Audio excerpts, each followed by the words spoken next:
I think this doll is supposed to be me.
Like a fortune.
I'm sorry.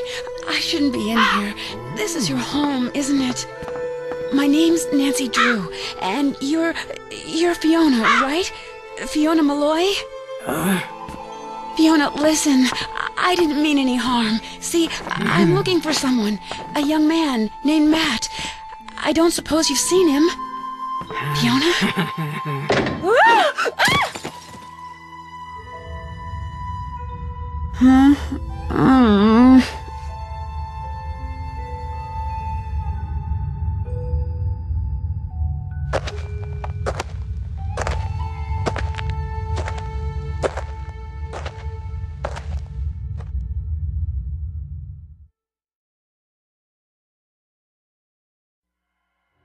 No, don't touch that.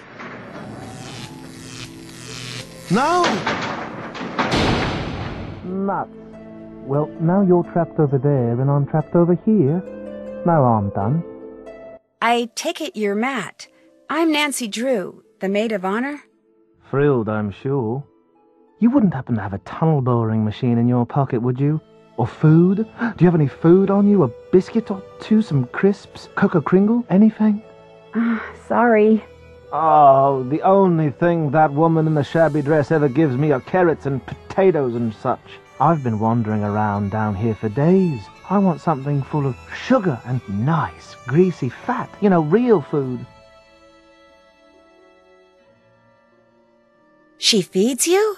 Every once in a while the silo slides open and she'll be standing up there in the fresh air looking down at me. Then I get showered with vegetables, she goes away, and the silo slides shut.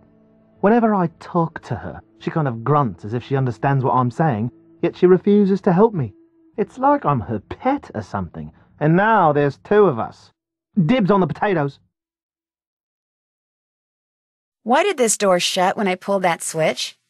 As best I can figure from the papers and drawings I've found, you're standing in the laboratory where the bloke who lived here during World War II did all his top-secret research. He was working on new forms of propulsion to be used in flying machines, rockets, that sort of thing. Apparently, to keep unwanted visitors out, he planted devices which would allow him, at the push of a button, to seal off the lab. This gate and all the others will go up when our hostess decides to feed us. Opening those silo doors seems to reset everything. Opening those silo doors is also the only way out of here. Believe me, I know. Kyler and Kit think you disappeared as a practical joke. A reasonable assumption. Pulling the wool over people's eyes while pulling the rug out from under them is something I take great pleasure in. I don't know why, I just do. And actually they are, in a way, quite correct. In point of fact, I stumbled upon the entrance to a secret passage in the nursery, so I thought it would be jolly good fun to make some ghostly sorts of noise from inside it and give Kyler a fright. But all of a sudden this crow flew in through the window and came straight at my eyes. I fell backwards into the passage trying to get away from it, and the next thing I knew, I was falling through a hole in the floor.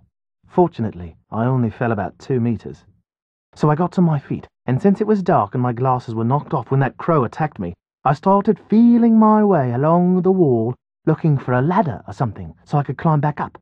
But instead, my hand hit some sort of button. A siren went off, the door above me slid shut, and there I was. I yelled until I was hoarse, but no use. I was trapped.